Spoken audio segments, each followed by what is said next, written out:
probably not a good idea to bring a rock to a meeting, but the sergeant of arms said it's getting a little rowdy in here. You can't make an omelet without breaking a few eggs. Anybody hungry? Okay. My rock is called Journey for a reason. And the reason is this rock has been shaped by its existence, just as I'm being shaped by the events happening in my life. So this rock, I had to give it a unique name. We had to walk around and look, and it had to look at what was happening that weekend and give it a name that was symbolic of what happened. The reason why I was at a place where I needed to do this, because John Edwards, who is one of the leaders here at Grace, invited me to go to a conference. Why? I don't know. But I think my number had come up and I'd become a person of interest. I thought this weekend would be about prayer.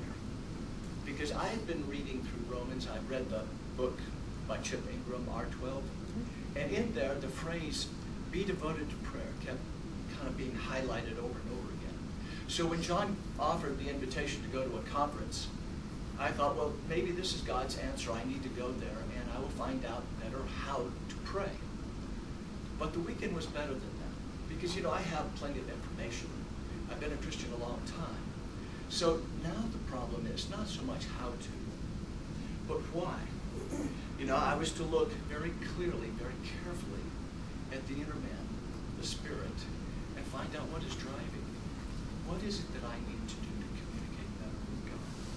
Well, we started our opening meeting Friday evening, and you know, it's all the hi, how are you, my name is, and I'm glad to be here because, you know, all that weird stuff that you have to do at meetings, especially when you're new. And since I didn't know anybody but Matthew, I didn't say much because, well, you know, I don't say much to strangers. It takes me a while to warm up to this business of talking to people, especially in front of groups.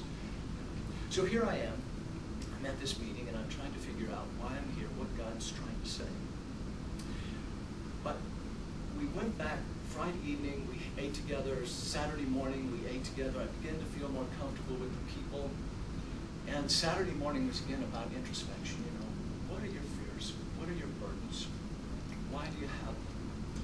But Saturday afternoon was when the real work began. And the real work was trying to figure out, you know, what it is that holds me back. We had to go into another room and look at a bunch of pictures and pick the one that most represented me. And the picture I picked was one of 3 identical men. You know, I think that's kind of who I am. You know, I'm very careful about what people think of me, and I want to put on a mask, and I choose it with great care. And I know that the mask is not the right idea, but I'm afraid if I take it off, you'll see the real me. All the weaknesses, all the imperfections, all the fears. So this mask that I put on so carefully to make sure that it's just right, I know it holds me back because it's a trap. Because you can't see the real me. I don't let you. And so not letting you see the real me means that I can't really communicate with you. But I wondered if that was, I was trying to play this game with God of putting on a mask when I went into his presence. And I didn't let him see. Of course, he already does. But I wasn't willing to be as honest with God as I should have been. I wasn't who I really was. I was trying to appear to be a good Christian. You know, someone who's calm, controlled, serene. Their life is in order. Their emotions are under control. And they even control their own destiny. It's a foolish thing to do, I know. But it was just the way I had thought, the way I had been acting. So I wanted to find out, you know, how we can go about this process of becoming real people. And I thought this weekend would be about prayer. Because even though I'm seeing that I wear a mask and prayer is important, I have been reading a book called The Dialogue with God. And it's not so much how to. You know, when you pray, it's a conversation. And the conversation is not the words you say, the formal prayers you make. But real prayer, according to this book, is prayer is God speaking to the inner man. And I hear it. That I actually intentionally listen for God, and I hear it. You know, if that's a promise he makes, then why don't I act upon it? Why don't I act as if God is speaking? All I have to do is listen. So, the best illustration that I can give you is one that Matthew gave. Matthew talked about he has an old cat that's good for nothing. It doesn't even catch mice. But when Matthew's in his study, and when he's working on a sermon, and he wants to reflect on the words that he's using, and he's just kind of sitting there, this cat will come and jump in his lap. This cat can't do anything for Matthew, but the cat wants to be near him. And this comforts Matthew. And the cat is comforted when Matthew strokes his fur, scratches his ears. So there's no real value that the cat brings except the enjoyment of his presence.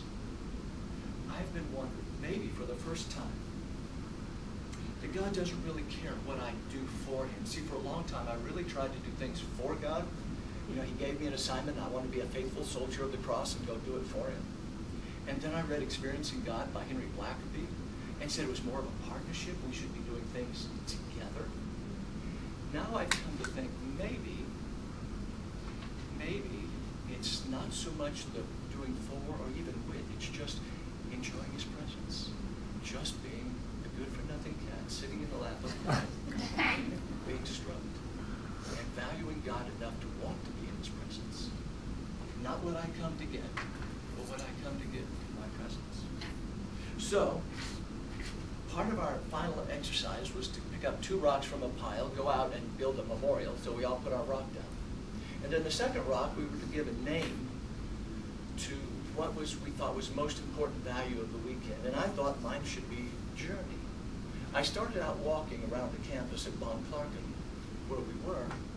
And it's a community or a campus of a lot of small blocks. So every so often you came to an intersection.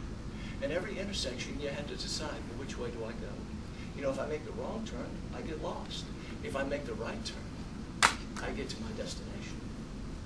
So here's the deal. Every intersection has 4 choices.